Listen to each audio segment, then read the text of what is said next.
what I like to talk is a bit more on history, and focusing on the health financing. After lunch, we will have the round-up session on the healthcare reform. Are we really serious? But I put it here in terms of history related to the health system. I mentioned here the reference on the effectiveness and efficiency, which the Cochrane, most of us know Cochrane now because evidence-based medicine refer the name to Cochrane, and Cochrane himself written the seminal book on the using the epidemiology to reflect on the health service, and his focus on the effectiveness and efficiency of healthcare. He mentioned that the ICU nurse working very efficient. That means walking around, take care of patient, but soon after she finish her rotation, the patients die. So what is more important, effectiveness or efficiency? And the keyword on efficiency is more focused more on by the health economists at the first time. The second reference that I put it here is the sharing resource for health in England, resource allocation working party formula, or in short, the ROP formula. This reference is in 1976. I think we already know that the NHS focus on equity issue because providing the access to care free at the point of service delivery is the principle, and by this ROP formula is reflecting the traditional resource allocation using not focusing on demand side, focus on the public service on the supply side, but a little bit of within the ROP formula, it reflects somewhat the demand side, especially on the standardized mortality ratio or SMR, which reflect difference. It's in terms of equity as well, because different portion have a different complexity or composition, and within the ROP formula, it's reflect the demand side, and the formula for resource allocation in the NHS should be based on equity principle, not just the efficiency principle of Cochrane. In the old public service, we rely on budget, and the reflections of the blending the market into the public service is highlighted by Enthoven, the reference in 1985. the reflections on the management of National Health Service that recommend or send a message to the public service that they should have competition, but competition in the US meaning is maybe meaningless. It should be the managed competition. And he also introduced the word internal market into the management of the to achieve both efficiency and equity within the public service.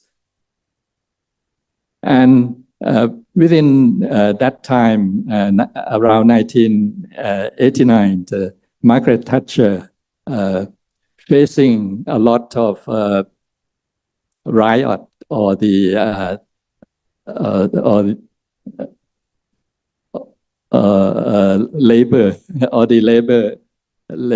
labor issues from the protests from labor fraction. I mean the workers they just withheld the public service, and Margaret Thatcher pushed the ideas that Enthoven introduced that the NHS should have internal market and should have competition introduce competition into the public service. And the NHS should divide into the purchaser and provider so that the providers will be responsive to competition and will be responsive to demand. Within the purchaser-provider split, this emphasized the power of a few buyer or a few buyer in the market, but a lot of providers, and the power will be in the hand of the purchaser.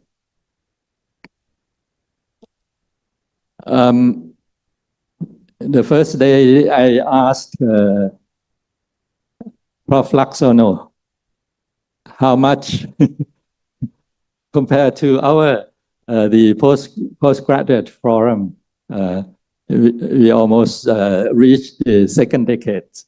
But how much our community influenced the spending in healthcare within our three countries.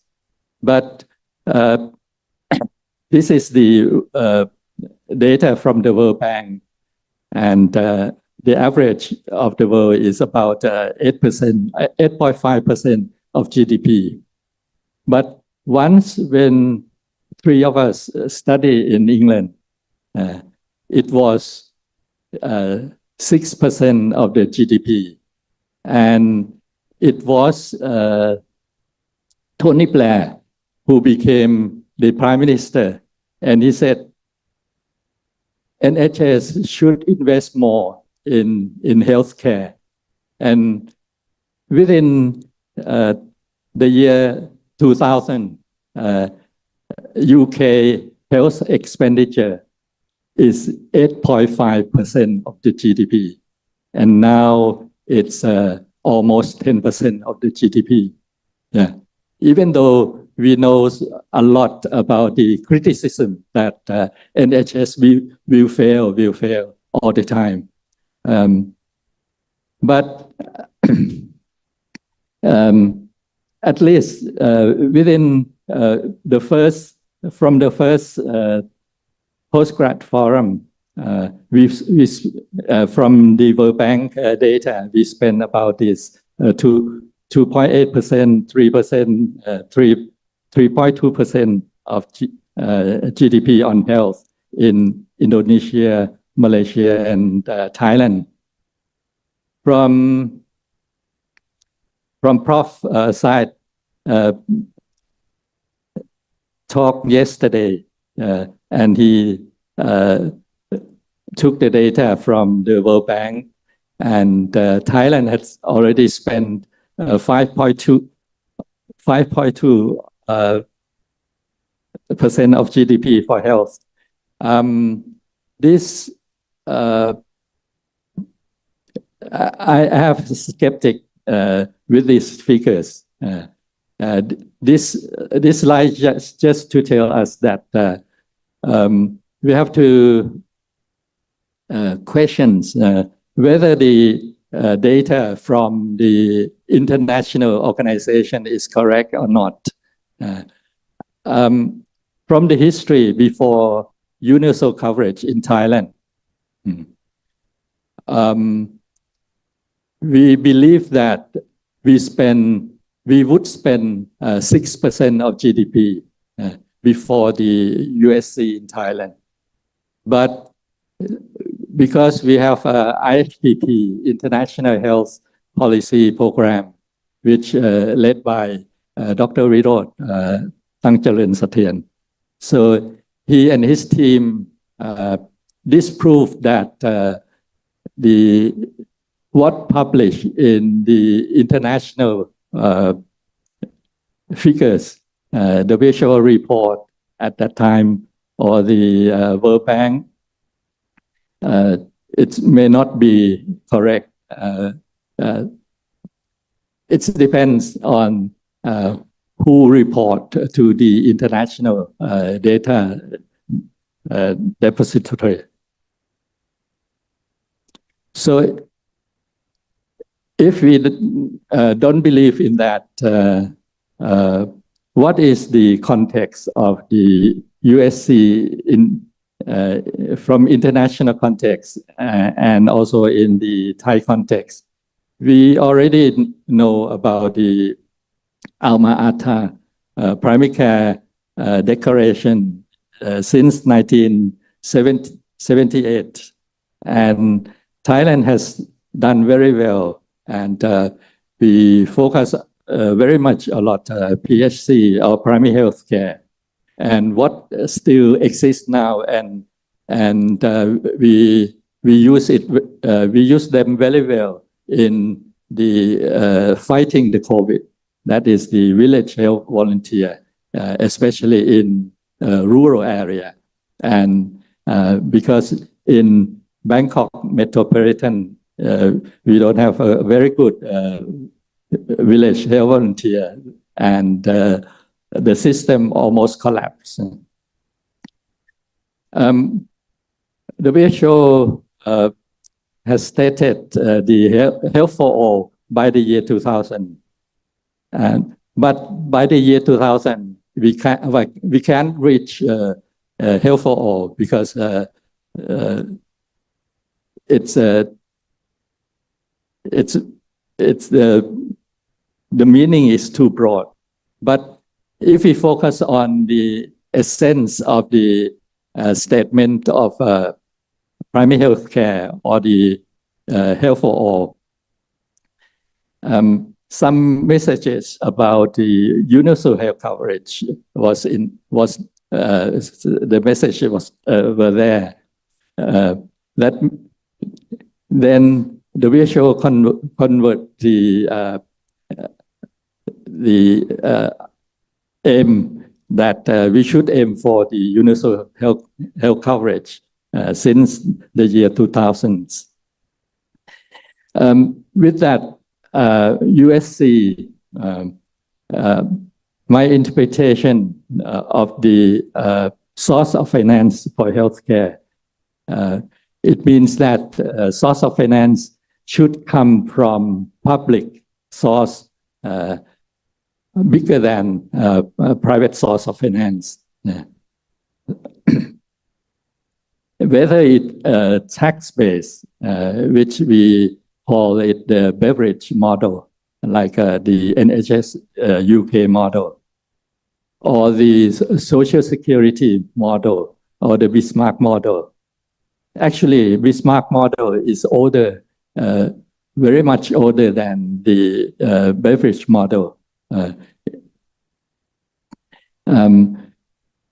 whether rely heavily on one system or combine together. Like in Thailand, we combine the Bismarck model and the Beveridge model, and the source of finance for the Bismarck model is about 15% of the total health. I mean maybe less than 10% of the total health expenditure. By universal coverage, we should pool the resource together, because before the universal coverage, health financing is very much scattered in many ministries that spend for health. So if we pool resources and exercise the monopolistic power, that will be the direction of the universal coverage. And using the purchaser-provider split in the model, and also for the payment, we use the prospective payment system. The prospective payment system that Thailand has experienced is the capitation payment. But after we have experienced for about 7 years in the capitation, we reduce the scope of the capitation to just focus on the outpatient only, and proposing another prospective payment system, or the DRG, for inpatient care. And within the universal coverage reform in Thailand, we also focus on the primary care provider and set up the term of CUPS, which means contracting unit for primary care, and the network of primary care unit, which is the small health centers within this network. And after in the year 2002, actually it's 2002, the National Health Security Act passed the law, and we set up the NHS, which is the purchaser, and it is a very strong purchaser. And the mistakes or the experience that sensed by Prof. Laksono presented yesterday about the BPJS is that repeat the wheel of the NHSO in Thailand because of the strong purchasing unit.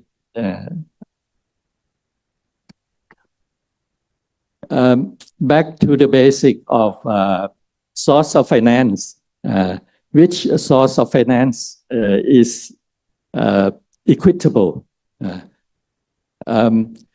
We rely on tax, and whether it's an income tax or the expenditure tax, the index of Kakmani index is the important index to reflect whether the tax is equitable or unequitable. For the progressive tax, like income tax, because income, we accept that everybody in this room has different income related to the efficiency or whatever. We accept this deviation from equality line in the area of A. But it's the role of the government to push on the tax to redistribute the wealth.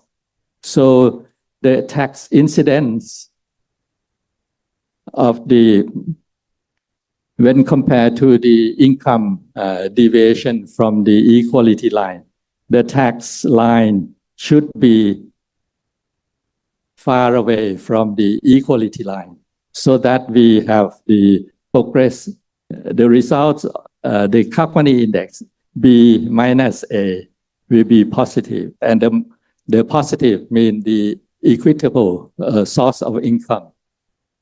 And from our work, use the data in 1986 up to before the year 2000s. The tax, that means income tax plus the value added tax or expenditure tax. Expenditure tax is regressive to income because everybody pay the same, but everybody have different income. It's not equitable for the expenditure tax. And the healthcare finance in Thailand was regressive. It's inequitable source of income. But the low graph here shows that after the universal coverage, from calculation of the IHPP, then we believe that. So the situation come close to that. All sorts of finance for health become less progressive, less regressive, or progressive in the sense that we rely less on the out-of-pocket payment because out-of-pocket payment is regressive to income. Come to the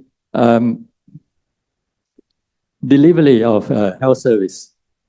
Using the same concept of the Rollins curve, which used by the Professor Kapani, then the literature applied to the healthcare delivery, and the healthcare delivery should be according to the health needs. So for the one who are sicker should be treated more extensively. So it's applied the same concept. If the minus, it will mean that the health delivery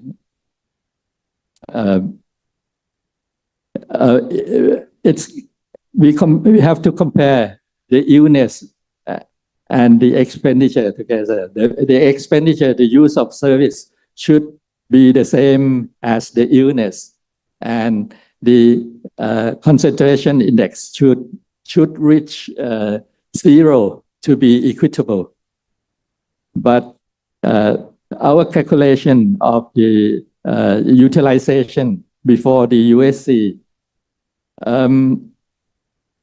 the use of the grand health equity index, it become positive. That means our health service favor the rich more than the poor.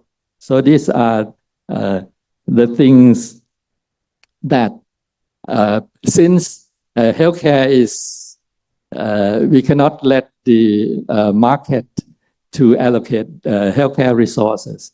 The government should intervene. The government can intervene with the direct intervention or indirect intervention. The most powerful is financing intervention. The less powerful, but it's the power of Ministry of Health or the Ministry of Public Health to own the network of providers. And that mislead the Ministry of Health that they use because of conflict of interest, because of they have their own providers, then they apply regulations differentially. the policy, the change of the policy of the universal coverage was documented by the PhD studies of Itaya Langsarit here, that using the policy analysis, triangle analysis of Gilwell and Lucy Houston, what's the content of the policy, what the context of the social context at that time, what the policy process, what are the actors at the moment, what are the policy stream. And that's the London School of Triangle. We have the Thai triangle of triangle that move the mountains. Professor Pravet Vasi, who was the hematologist, but social thinker, and he summarized in the year 2000 that for big issue to make a change, there should be three components ready together. The first component is the knowledge, or the research-based knowledge. The second is the social movement, and the third is political movement, that we make change, big change happen. And that also explain the same thing of the change of universal coverage in Thailand, because the policy, this three stream of three independent process, problem policy, because inequity, inefficiency, and politics stream and policy stream. And we have window of opportunity because of the election. And we have the policy entrepreneur, which was Dr. Sangwon Nitaya Rampong, who was the head of the healthcare reform.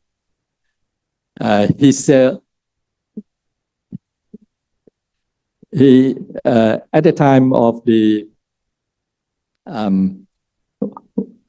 of the general election in the year 2000, so he sold our knowledge to all the contender party, and only the Thai Rak Thai understand and took the message and repackaged into the 30 baht for all treatment. This is the three habits of the policy entrepreneur. So this may be the message for us to move further on. The situation in Malaysia, you have Prof Syed has and his team have presented social health insurance for many years. And once I criticized that the size of the social health insurance will be not big, like the case in Thailand, not more than 10%. But by decisions that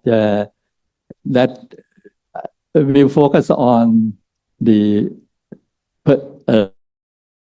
strategic purchasing, also relevant for the SSS to pursue on on and use the policy entrepreneur to communicate to the three parties or the triangle that move the mountain. So to summarize some key message in Thailand, that since we had the first health financing studies around 1982, the first healthcare finance.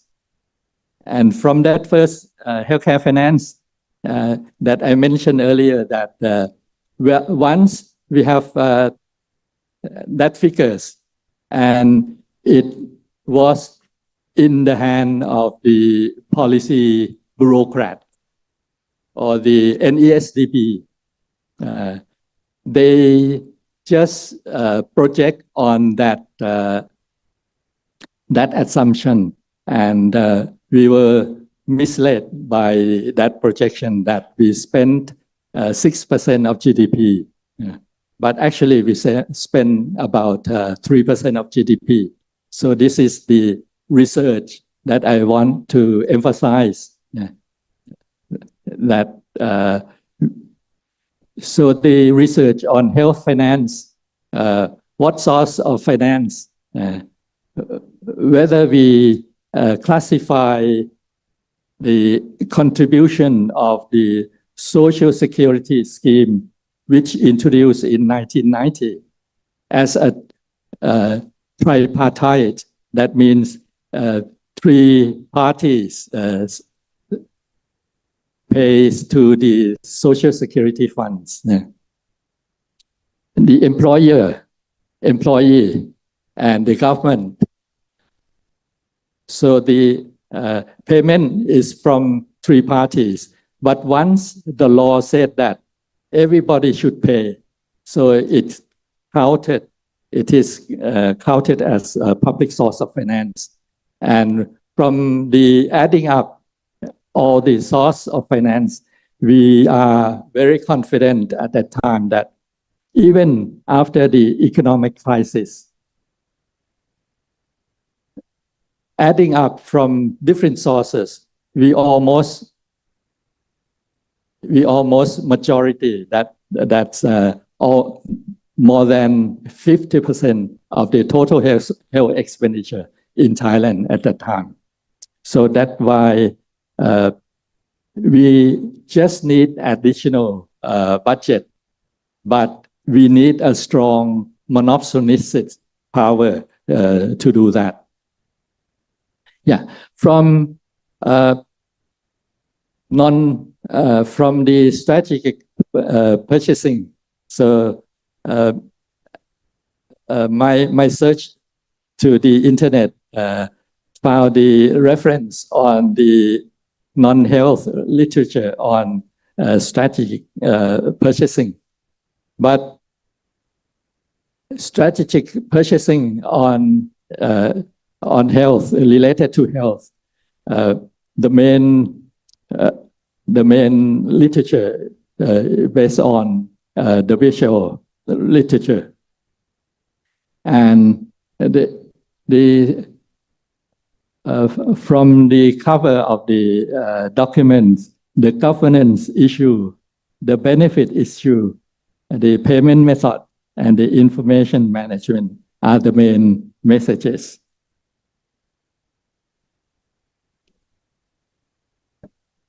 Strategic purchasing is about defining what to buy, from whom to buy, and how to buy. These are the three questions. But looking at experience in Thailand,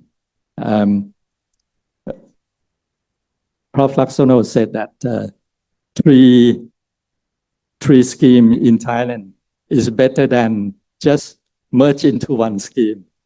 We miss merging into one scheme for 20 years, for more than 20 years, because the National Security, Health Security Act said that we should merge them within a year after the year 2003, 2002, but we still manage. But universal coverage by by the three schemes, UC scheme come at the latest, cover 84 million, but it's cover bigger population pyramid, and the population pyramid is very much different. Social security scheme is the working age. Yeah. So when compare between different things, we have to be very cautious.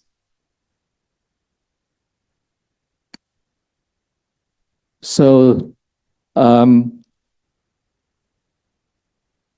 for the most recent UC scheme, which we had the NHSO as a purchaser, strong purchaser. So this was the management or the innovation in the management of the NHSO.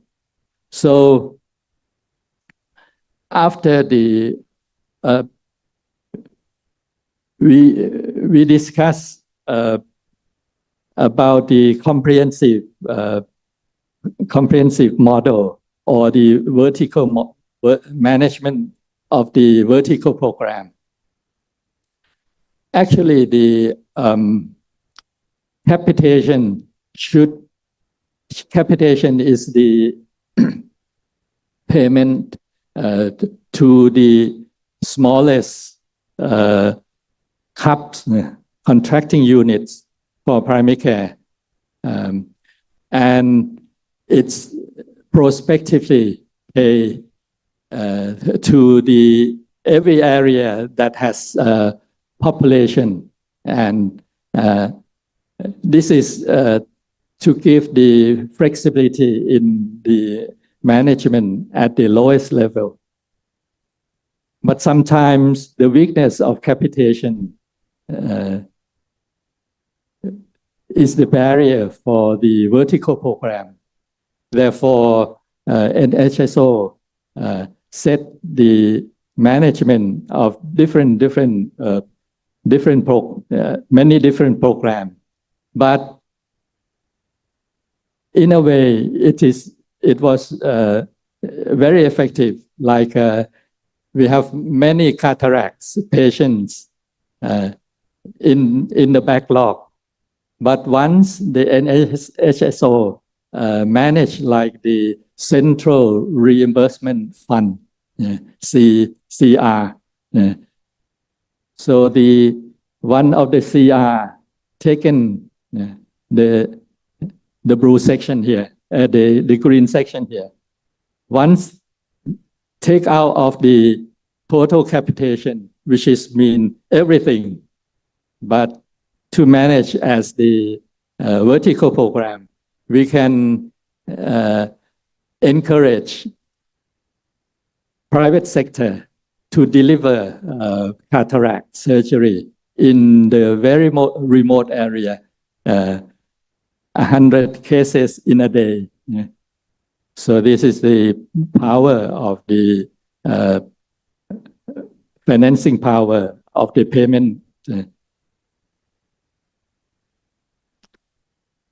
But now the NHSO has moving very, very far, or we cannot put the blame on the NHSO itself, but it is rather the politicians.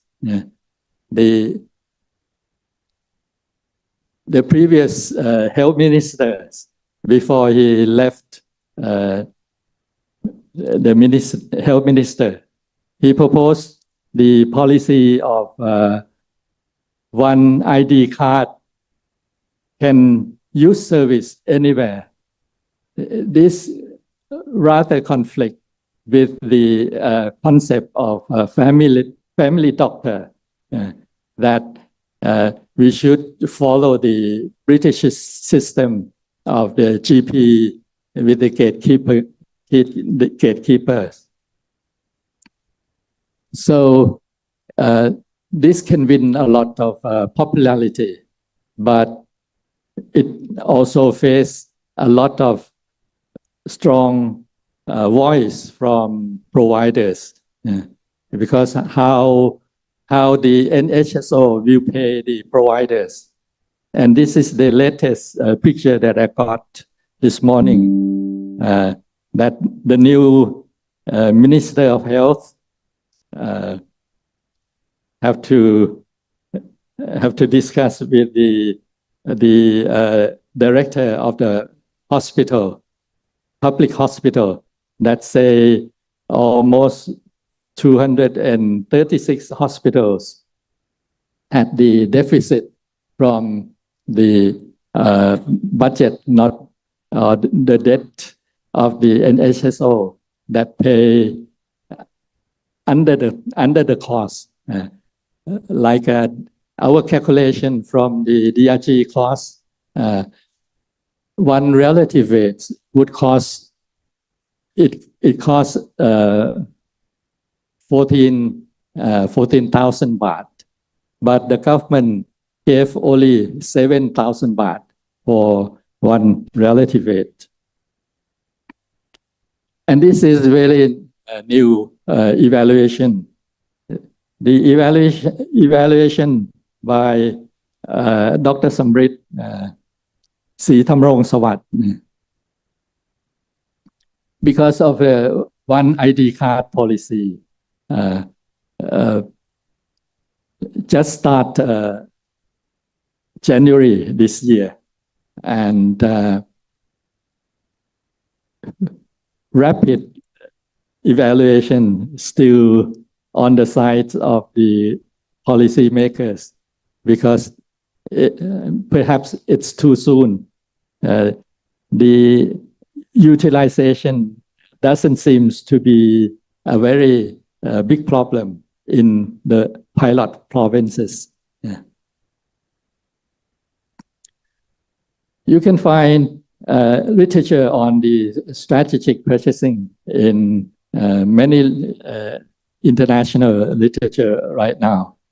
The IHPP mentioned about the governance issue, because UCS, Universal Coverage Scheme, is the most recent. So USC can take many innovations, like strategic purchasing, what to buy, who to buy, how to buy, that can practice very strongly with the monopolistic power.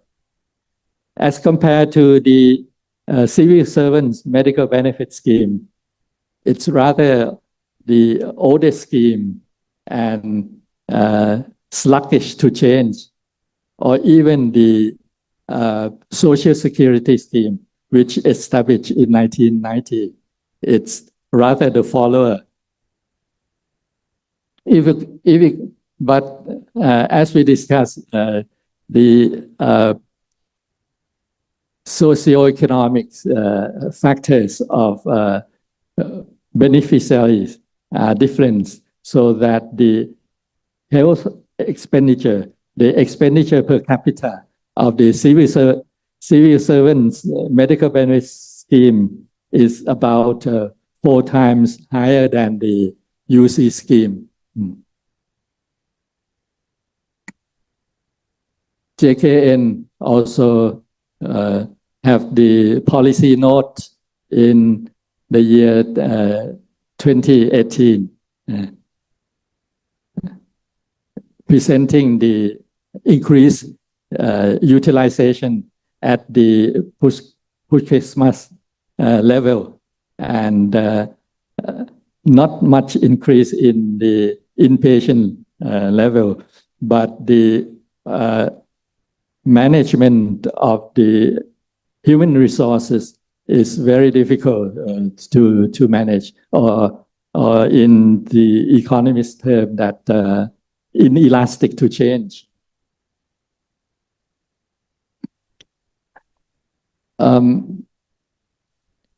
We can also find systematic review in the using the strategic purchasing keyword, and this paper found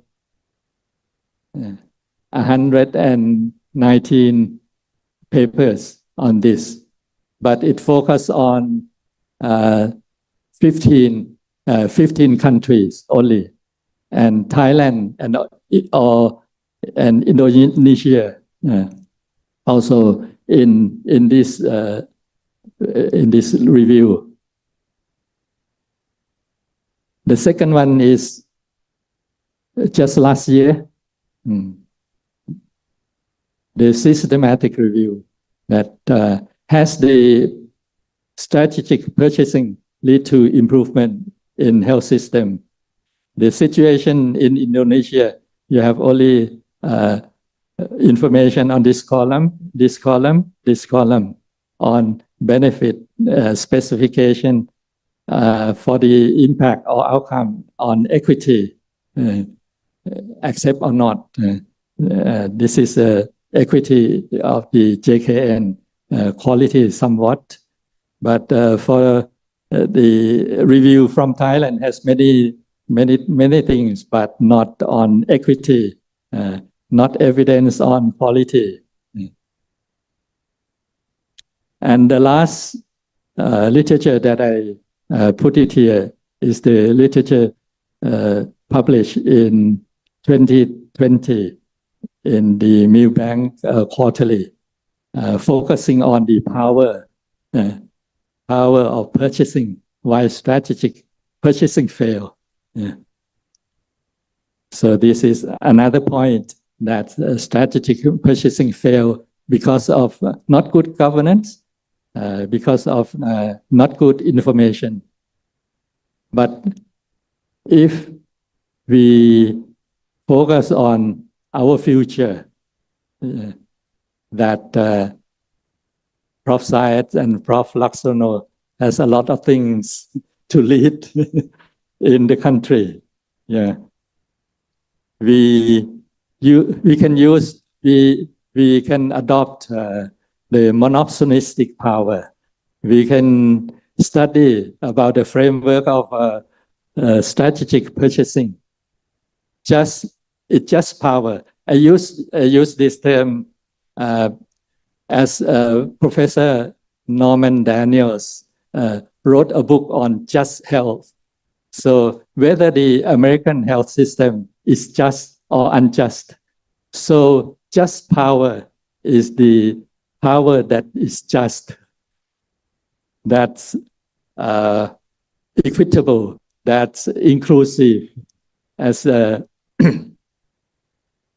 so, what are the just power that we lead our countries into in the future, at least in 2028, as Prof. Laksono turned his role to become a researcher evaluating the change of the 100 laws, articles, that whether it's lead to better health of our regions.